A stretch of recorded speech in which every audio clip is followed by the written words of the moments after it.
Hello everyone, मैं चेतन मिश्रा। आज से मैं इरोडो वाली सीरीज को स्टार्ट कर रहा हूं। तो चैप्टर इलेक्ट्रोस्टैटिक्स का क्वेश्चन नंबर 3.3 मैं आज डील करने वाला हूं। तो आइए देखते हैं इस क्वेश्चन में क्या पूछा गया है और इस क्वेश्चन को हम कैसे सॉल्व कर सकते हैं। और इस क्वेश्चन में एक छोटी सी एम्बिग्युइटी है, एक चीज क्लियर तरीके से यहाँ पर नहीं लिखी गई है, तो उसे भी हम यहाँ पर डिस्कस करेंगे। ठीक है, तो क्वेश्चन है two small equally charged spheres each of mass m, मतलब दो स्फीयर्स हैं, दोनों का बराबर मास है। ठीक है, और हमने उसे एक ही पॉइंट से सस्पेंड किया है by two silk threads of length l। Right, तो मैंने ये डायग्राम ऑलरेडी बना रखी है। इस डायग्राम में सभी लोग देख सकते हैं कि ये एक स्फीयर है, ये दूसरा स्फीयर है, और दोनों को हमने एक सिल्क के थ्रेड से बांध कर रखा है, दोनों का लेंथ l है। तो यहां तो मैं देख सकता हूं ये दोनों वर्टिकल से बराबर एंगल बना रहे होंगे। क्यों बना रहे होंगे? बिकॉज दोनों साइड्स बॉल पे सेम चार्ज है, सेम मास है। सेटअप इज सिमेट्रिक, तो सिमेट्री से मैं कह सकता हूं कि दोनों एंगल्स यहां पर इक्वल होने चाहिए। उसे हम लोग चेक भी कर सकते हैं इस पॉइंट के अबाउट टॉर्क को जीरो करके, पर ठीक है, उसकी फिलहाल जरूरत नहीं है। सिमेट्री से अपना काम बन जाएगा। मतलब दोनों स्फीयर्स के बीच में अगर डिस्टेंस x है, तो स्फीयर और यहाँ के बीच का जो डिस्टेंस होगा दैट विल बी x/2, और ये वाला डिस्टेंस भी हो जाएगा x/2। ठीक है, मैं इसमें से किसी एक स्फीयर को ले रहा हूं यहां पर। तो इस स्फीयर पे फोर्सेस क्या क्या होंगी? इसका खुद का वेट जो है mg, टेंशन T, और इन दोनों में इलेक्ट्रोस्टैटिक रिपल्शन होगा। तो दोनों पे इक्वल एंड ऑपोजिट फोर्सेस यहां पर लग रही होंगी। मैं लेफ्ट वाले को देख रहा हूं, तो मुझे यहां पर एक फोर्स F लगा देना चाहिए, ऐसा। ठीक है, तो टेंशन के यहां पर दो कंपोनेंट्स होंगे। एक वर्टिकल कंपोनेंट है, right, which is T cos theta. इस एंगल को थीटा बोला तो ये भी थीटा होगा ना। और एक कंपोनेंट इस तरफ है जो है T sin theta. Theta is very small. पहले मैं लिख दूं कि थीटा की वैल्यू क्या है। साइन थीटा अगर मैं लिखूं तो इस वाले ट्रायंगल में सभी लोग चेक कर सकते हैं, ये वाली साइड, ये और ये, इसमें साइन थीटा की वैल्यू क्या होगी? x divided by x/2 divided by l, मतलब x/2l हो जाएगी साइन थीटा की वैल्यू। एंगल छोटा है, इसीलिए मैं इसे लगभग लगभग tan थीटा भी लिख सकता हूं, राइट। तो बात यह आती है कि हर जगह इस बॉल को इक्विलिब्रियम में मान के क्वेश्चन को सॉल्व किया रहता है, राइट। मैं भी कुछ वैसा ही करने वाला हूं, लेकिन मैं उसके पीछे का लॉजिक सबको बताता हूं। बिकॉज यहां पर अगर ये वेलोसिटी से मूव कर रहा है और ये वेलोसिटी मुझे वेरिएबल दिख रही है, तो मैं यहां पर इसे जीरो एक्सेलरेशन का तो नहीं मान सकता, राइट।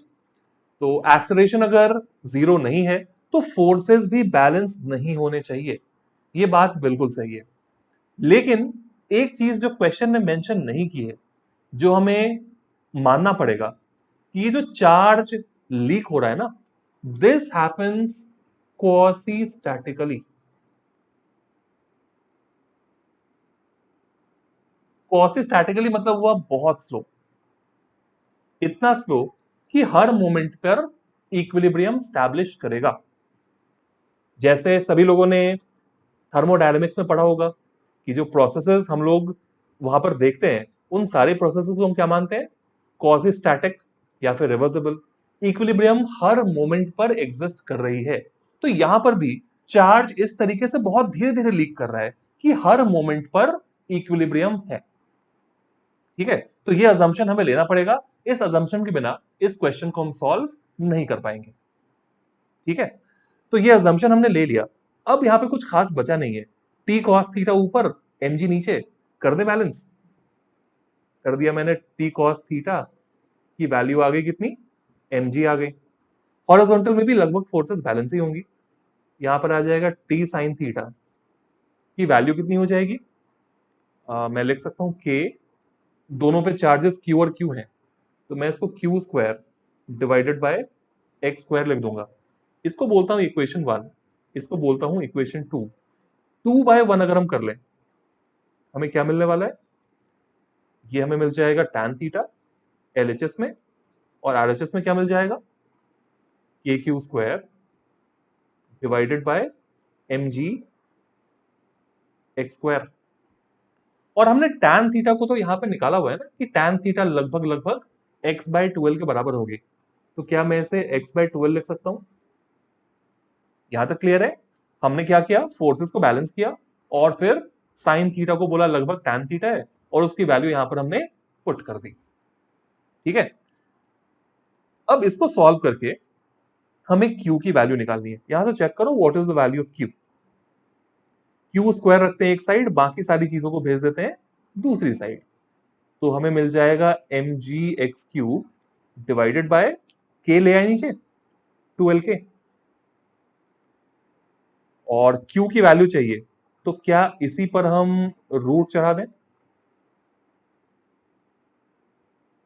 ठीक है, तो यहां से मैं x को क्या बाहर निकाल सकता हूं, x जो क्यूब था मैं बाहर इसको x टू द पावर 3/2 लिख दूं।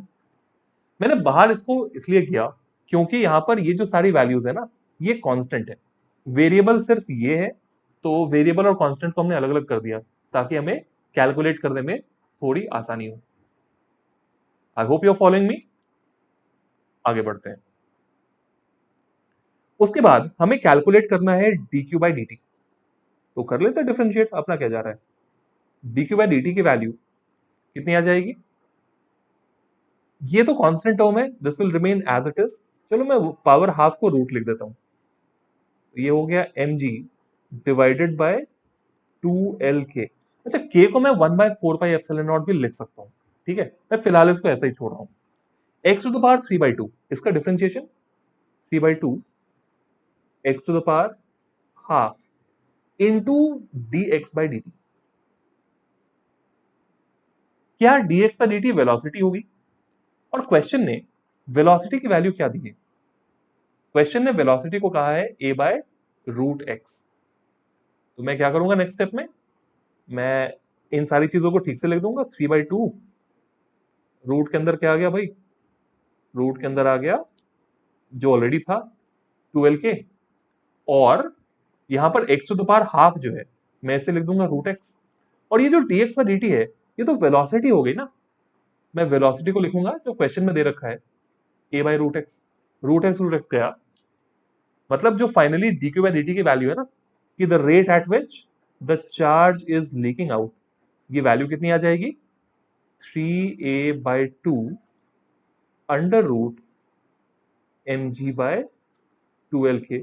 बुक का आंसर थोड़ा अलग हो सकता है कि 3a/2 को हम अंदर ले लें, k को लिख दें 1/4πε0, बट ठीक है, this answer is sufficient. Alright, इस वीडियो में इतना ही। अगले वीडियो में इरोडोव के हम किसी और क्वेश्चन को डील करेंगे। Till then please subscribe to the channel and please press the bell notification, ताकि आपको किसी नए वीडियो के अपलोड होते ही पता चल जाए।